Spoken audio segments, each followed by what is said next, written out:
I don't know, hanging out in cemeteries. Is that weird or not? What do you think? I don't know. What do y'all think? Is that weird? We're exploring cemeteries. Yeah.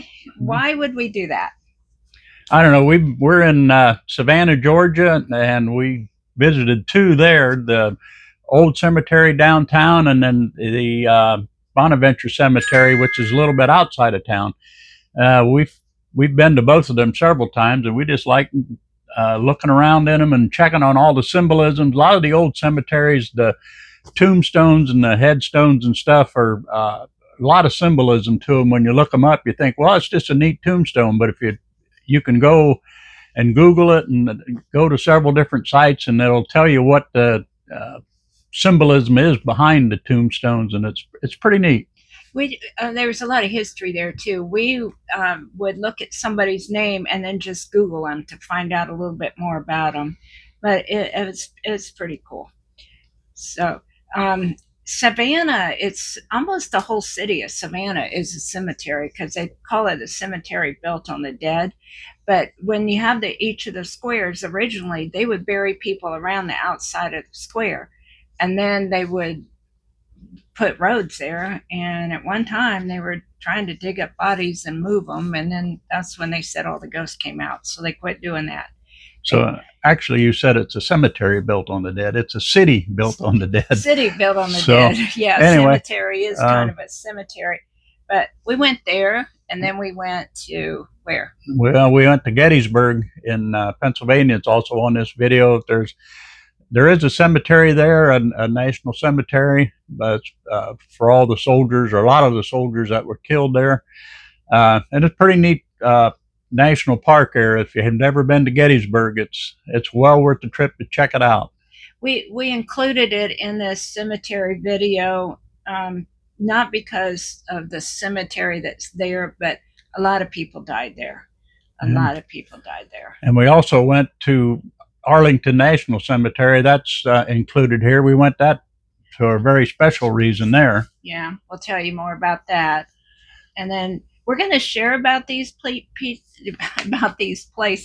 I don't know. Do you think it's weird talking about cemeteries? Let us know what you think. Well, you want to tell them about Savannah first? Savannah was America's first planned city. You know about the squares. There's 22 out of the 24 original squares left. You know about Chippewa Square. That's where Forrest Gump sat waiting for Jenny. The Colonial Cemetery in Savannah was established in 1750 and served the public until 1850. Now, the Revolutionary War was in 1775, so the cemetery was the final resting point for Savannah's early settlers, many prominent citizens, soldiers, and public figures that lived before the American Revolutionary War. This is Colonial Park Cemetery in the center of Savannah. You'll find these historical markers telling about who's buried here and their history throughout the cemetery. It has people dated back to the signers of the Declaration of Independence.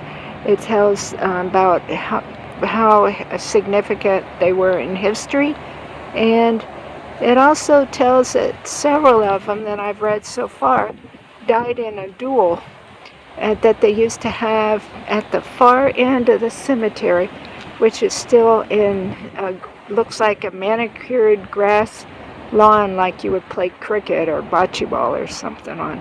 But that was the duel field at the time. Look at all these headstones on this wall.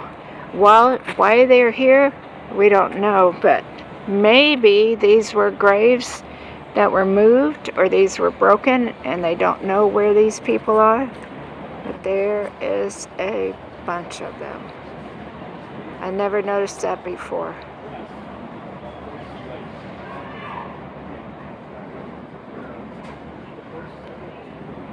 Zoom in a little bit. And this is on a wall right next to this building. We did find out a little bit later on that these tombstones were broken up when the Union soldiers were camped out in the cemetery, and they never could find where these went back, who they belonged to. And there also were some of babies that were there because they had horses in most of the infant area of the cemetery. One of the more interesting features of the cemetery is the dueling ground, which is right on the end of the cemetery. Whenever someone died there, they could just carry him through the cemetery. Two of the more interesting characters that had a duel there was Button Gwinnett and Lachlan McIntosh. Just a little sidebar, we was talking about the dueling grounds there at the Savannah Cemetery.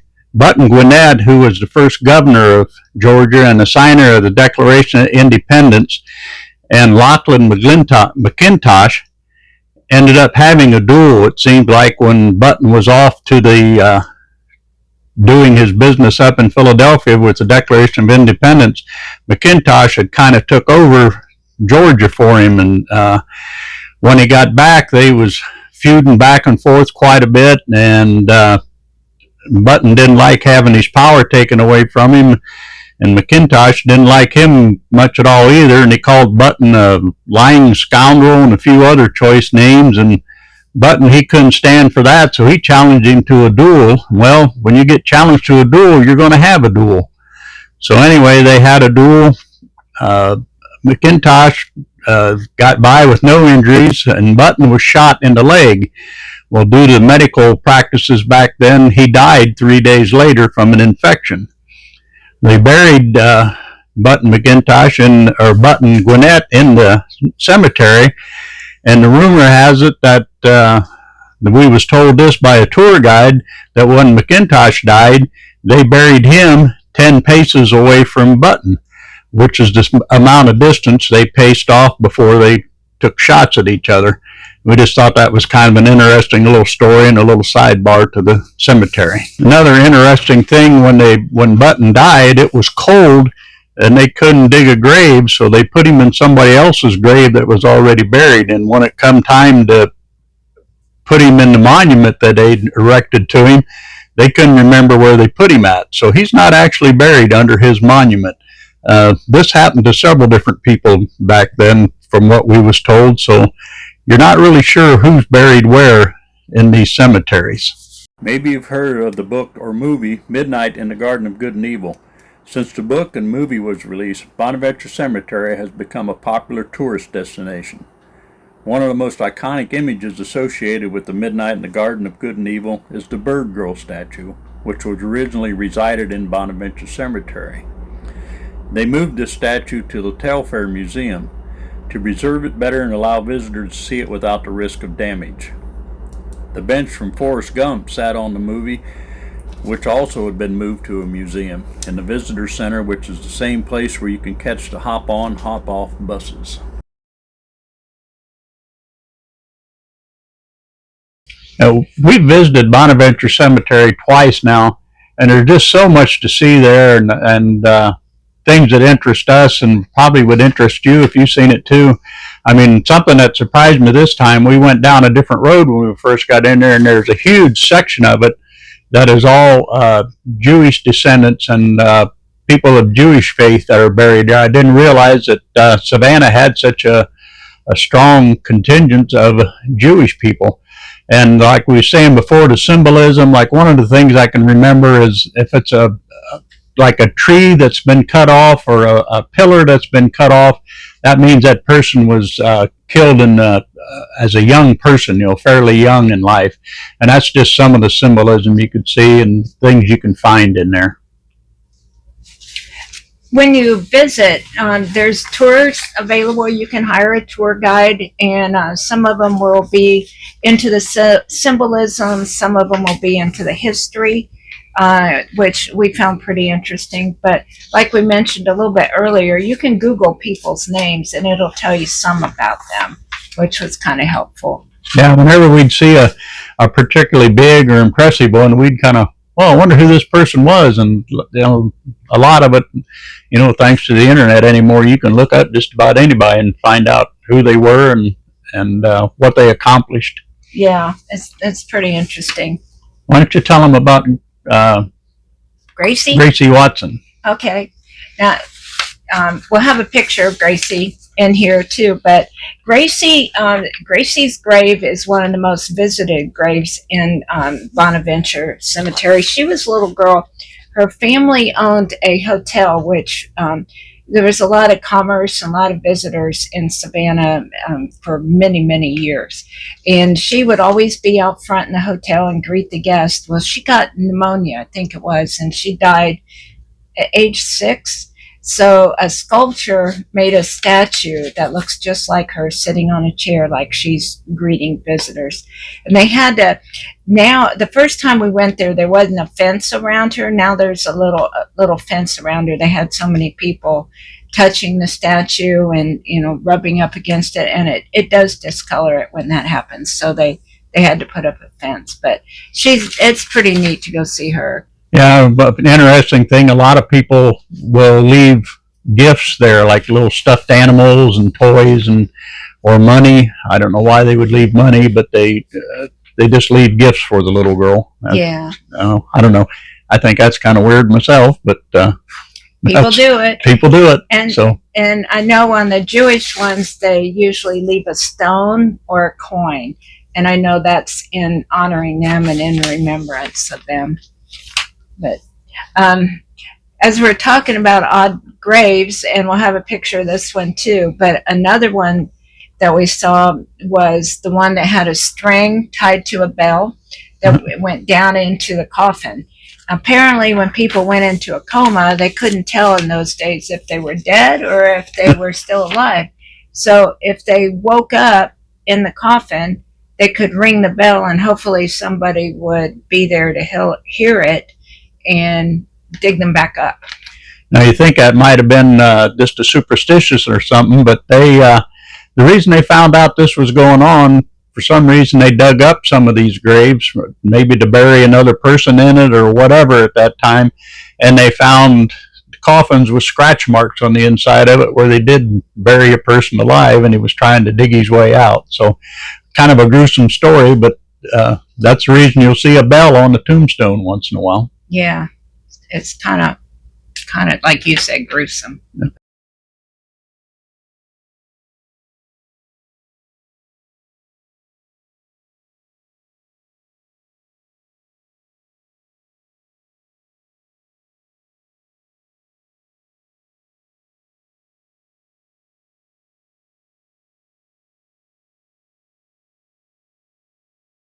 There's a lot of child burial plots in this cemetery.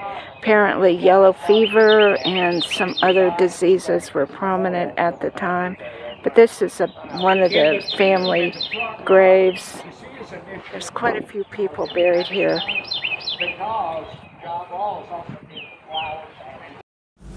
Bonaventure Cemetery is a very unique and interesting place to explore. There's a lot of famous people that are interned here. Conrad Aiken is a Pulitzer Prize winning poet and essayist. Edward Telfair was a signer of the Articles of Confederation.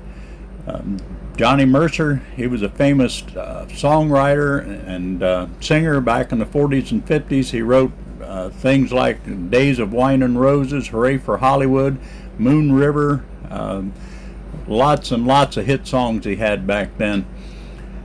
There's between 35 and 40,000 cemetery plots here, and it's an ongoing cemetery that is still growing today. As you can see, there's a lot of interesting tombstones in different styles. There's a veterans area that we depicted just a few pictures ago. Some of these tombstones, I mean, are very, very ornate. It's just interesting Googling who some of these people are that have these tombstones and what they did in history or what accomplishments they had in life.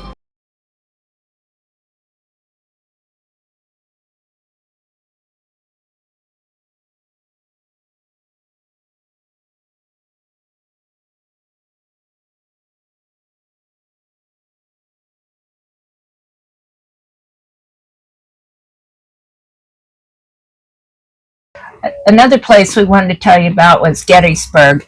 No, it's not really a cemetery. There is a cemetery there, but we thought since over 1,000 people died there, it was worth talking about in this video. We went there with another couple, another full-time RVer, YouTuber, Gina and Jerry. Yeah, the first thing you want to do when you go to Gettysburg is go to the visitor center. They've got lots of places where you can sign up for tour guides. They got maps. They got a cyclorama there and several different, I don't know what you'd call them anymore, but they're like layouts of the battlefield from different days, and it's really a lot of different things to look at, plus a theater in there where people come in and give talks and stuff. That's pretty interesting. But another thing you can get is a map where you can do your own self-guided tour. It's a driving tour because the area is I don't know, it's huge. Yeah, it's miles across. So it's not just something you're going to walk around and see. At the cemetery there's a monument where Lincoln gave his Gettysburg address, and that's pretty impressive. And another thing you see going around is different monuments that different states have erected there. Yeah. We're going to put lots of pictures in. We'll put lots of pictures in, but the states, the northern states and the southern states that had soldiers fighting and dying there, they've put up monuments basically where their state's cavalry might have been positioned, or where their state's infantry was positioned, or their artillery. So it's kind of interesting, and kind of helps when you drive around to get an idea of the expanse of the battlefield and how it all played out. Yeah, we're going to put lots of pictures in and on the video, and we'll probably just maybe talk over them or highlight what they are. We took so many. It was our second time there, and it was stormy. Yeah, it was kind of stormy and rainy day. We really, towards the end of where we was getting out looking around, we kind of gave up on it because it was raining so hard. So we just kind of did a drive by a lot of them. So, it's a pretty impressive place. Yeah, you'll see a video where Dave and Jerry climbed up a fire tower where they could look out over the different battlefield, one of the battlefields, or maybe more. I don't remember, but that was pretty cool too. I wasn't going to climb it. I just didn't. My day. It was pretty hot that day, and so both the ladies kind of finked out on climbing to the top of the tower. But there's a lot there, and it's the town of Gettysburg is kind of, I don't know if it's original or it's a lot of old buildings, and the streets are kind of narrow, and there's some statues there, and the cemetery, or the battlefield, actually starts kind of at the edge of town. If you go into the visitor center and want to start at the beginning, they'll send you back into town. Well, the city, a lot of the buildings that are there was original when the battle actually took place, but there's some universities and stuff in town that have kind of, I think, encroached on the battlefield a little bit, but then after it became a national park, they kind of put an end to the building out into what the battlefield was. The battle started on, I think it was the would have been northwest side of town, but they didn't fight through town. They went around the town and ended up over on the south side of town. Is where the climatic battle ended up. So it's pretty impressive if you're a Civil War buff. It's a must see. It was kind of one of the climatic battles of the Civil War. Some of the monuments there is a monument to General Longstreet, who was one of Lee's most trusted advisors. He took a lot of blame for what happened at the battle simply because he was just following orders. It was Lee's orders that he was following, and he led a charge that was pretty well doomed from the start, and he caught a lot of flack for that, but it really wasn't his fault. But Lee was such a popular general, they was not going to blame blame it on Lee, so they had to find somebody to put the blame on. They blamed it on Longstreet.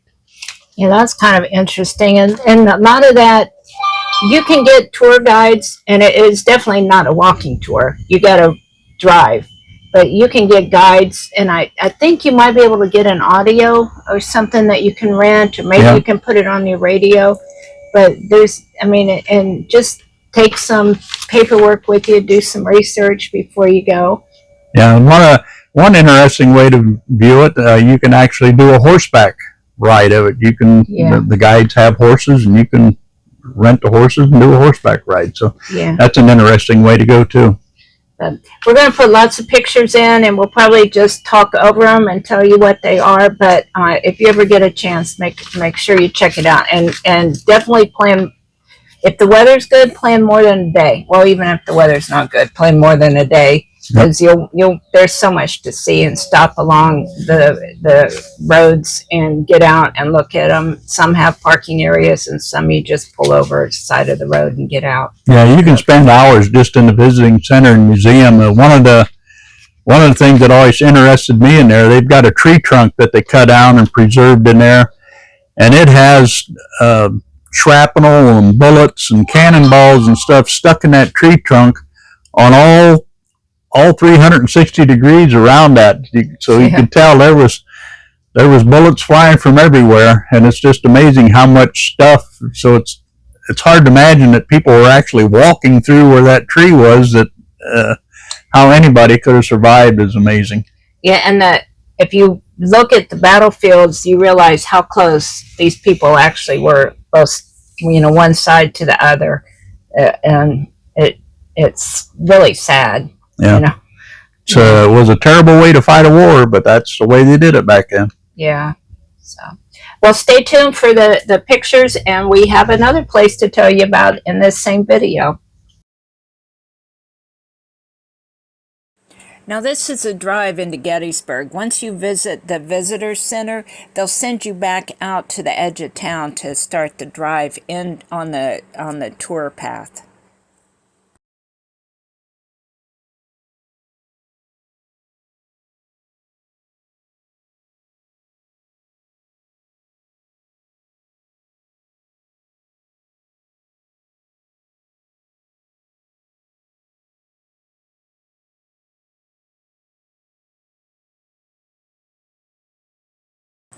Here we are at the visitors entrance, and then our friends Gina and Jerry with Abraham Lincoln. In the center of the cemetery is the Soldiers' National Monument, and it's where Lincoln gave his Gettysburg Address. And that's Robert E. Lee on the horse, and the figures around the statue represent those who left various types of occupations and their lives to join the Confederate Army. As you drive through the park, it's a beautiful drive, but then you can see markers and monuments scattered throughout the drive.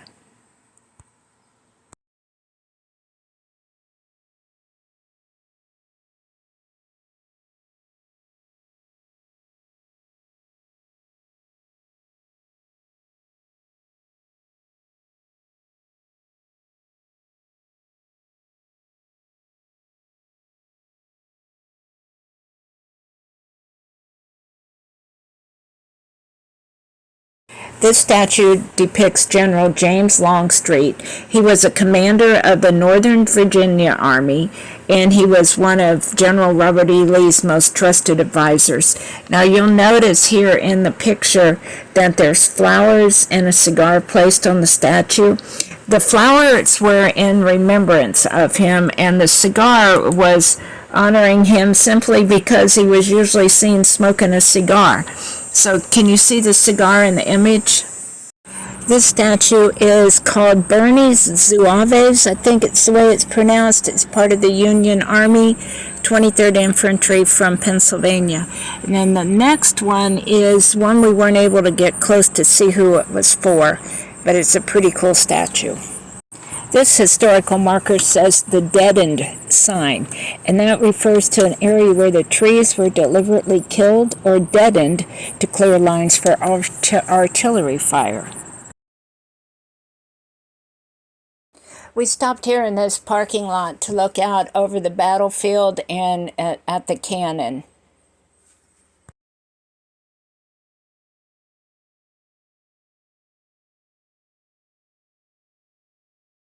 This is Civil War General Robert Emmett Clary, and the next one is General George Sears Green. Both were prominent in the Civil War in Gettysburg. These two guys, Dave and Jerry, decided they were going to climb the fire tower and see what all they could see there. Robin and Gina decided not to do that today.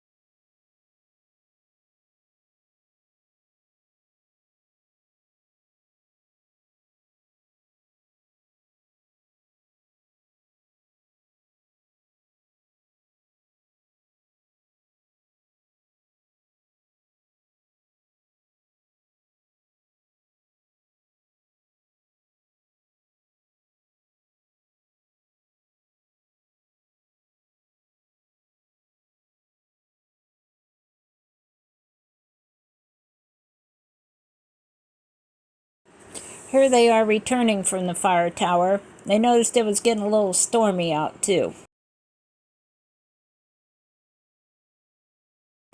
As you drive through the battlefield, there are just markers all along the route.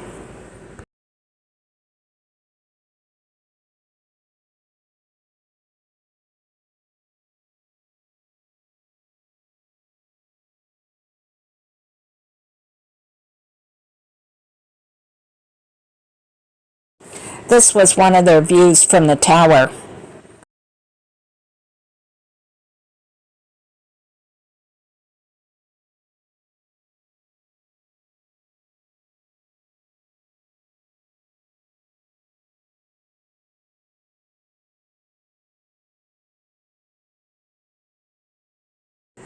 This statue was too far from the road to go see what it was, and it was starting to storm. And then as you drive into town or around town, there's a couple statues there too. This ended our Gettysburg tour, and as we were driving out, we noticed people riding the horses along the edge of the battlefield. Last cemetery we're going to talk about is Arlington National Cemetery. We were doing a volunteer project in Pennsylvania, and we were close enough that we could go. It's a couple-hour drive, I think. And so we went and spent the day there. It was about 8 years ago. We buried my dad in the Air Force section of the cemetery. So we wanted to make sure we went back there while we were close enough. And while we were there, we did some touring of the cemetery. Yeah.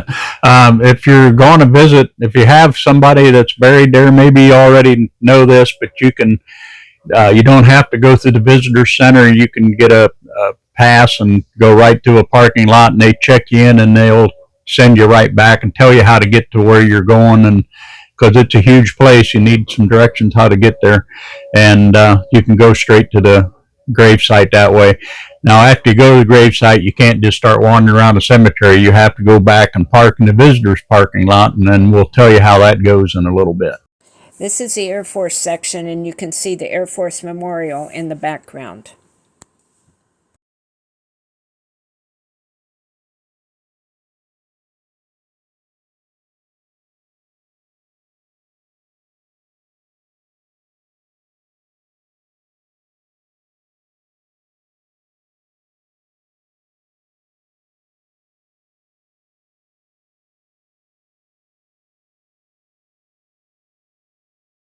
Yeah, one thing I wanted to mention, there's, what is it? It's like 400,000 military people buried there, spouses, dignitaries, significant people in U.S. history is buried there. It's 639 acres, and I believe they're still trying to add on some space around Arlington.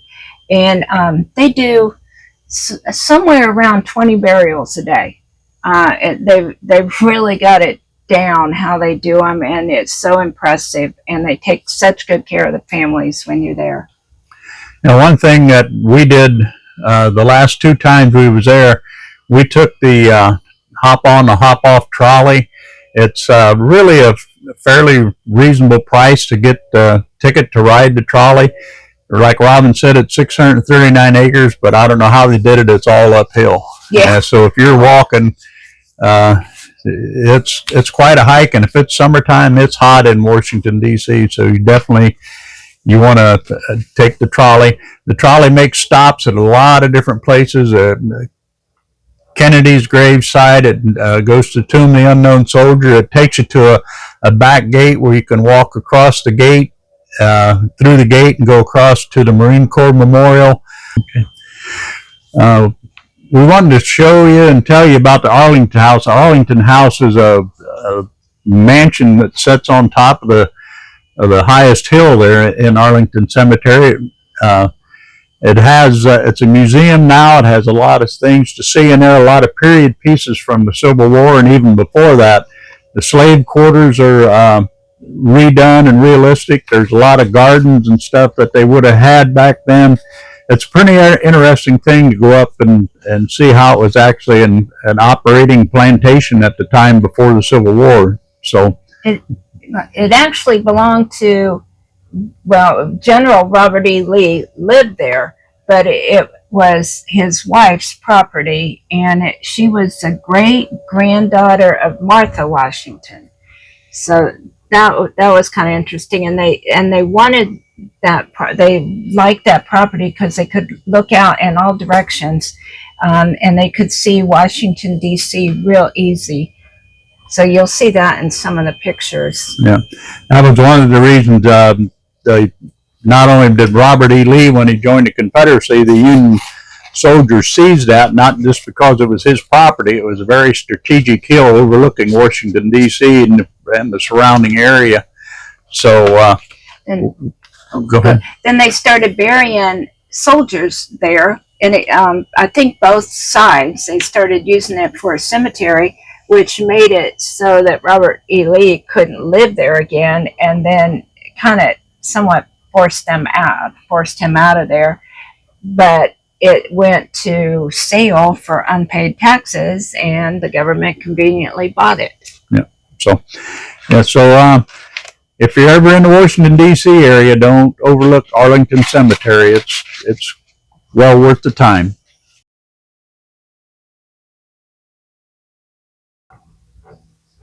We also will be showing you a few pictures of some of the graves of different dignitaries that were buried there. There were so many, so we only got a few.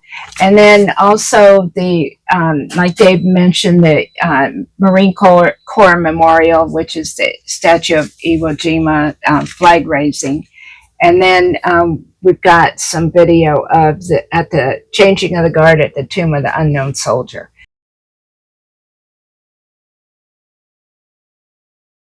On the front side of the grave marker. Standard grave markers are 42 inches tall, 24 inches above ground, 18 inches in ground, 14 inches wide, 4 inches thick.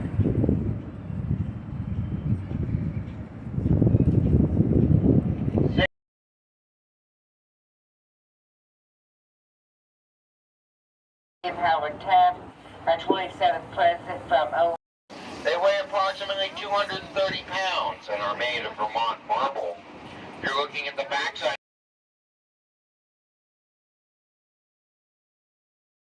Every now and then you'll see a significant memorial surrounded by graves. I don't remember what the significance of each of them were, though. Here you can see the Washington Monument in the background.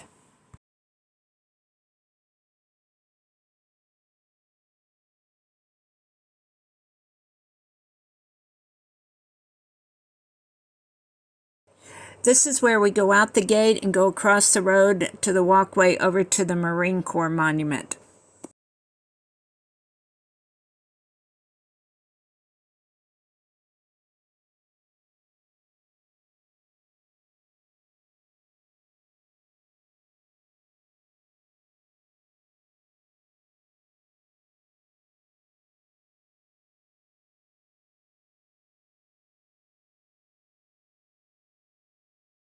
The Netherlands gave this Caroline Tower to the U.S. for their assistance during World War II in the liberation of the Netherlands. Thurgood Marshall, Warren Earl Burger, John Paul Stevens, President John Kennedy with the Eternal Flame. This was a Kennedy infant son, Kennedy infant daughter, Jacqueline Kennedy. Very simple marker for Bobby Kennedy. Abner Doubleday, Ruth Bader Ginsburg. Even from the trolley, you have to walk up the hill to the Arlington House. From the top at the Arlington House, you can see so much of the city. You can see the Washington Monument, the Capitol, all around the area.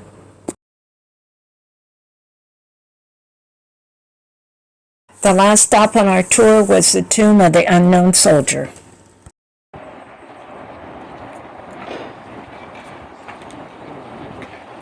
There they are, right there.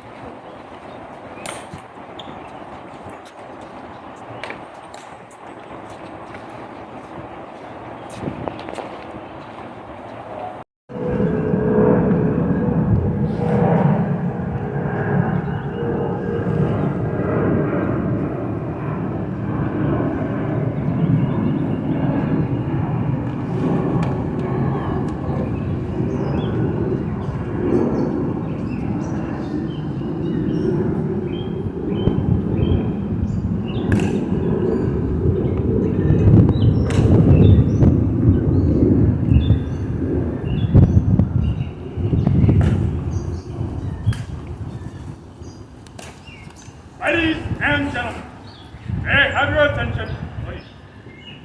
I am Staff Sergeant Russell Compagnon of the 3rd Infantry Regiment, United States Army, randomly related to the unknown soldier. A ceremony that you are about to witness is the changing of the guard. In keeping with the dignity of this ceremony, it is requested that everyone remain silent and stand. Thank you.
All right, we're adding a couple new states to our map.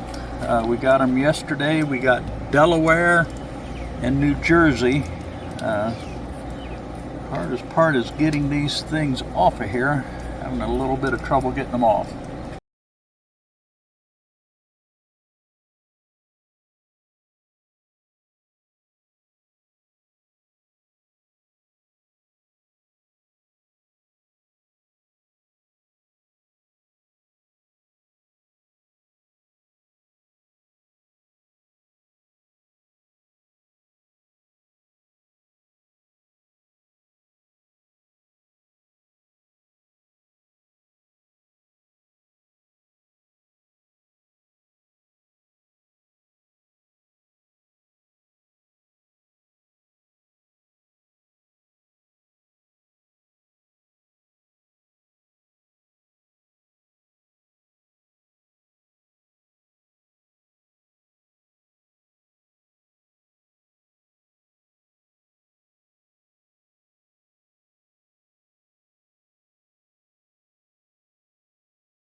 Ladies and gentlemen, may I have your attention, please?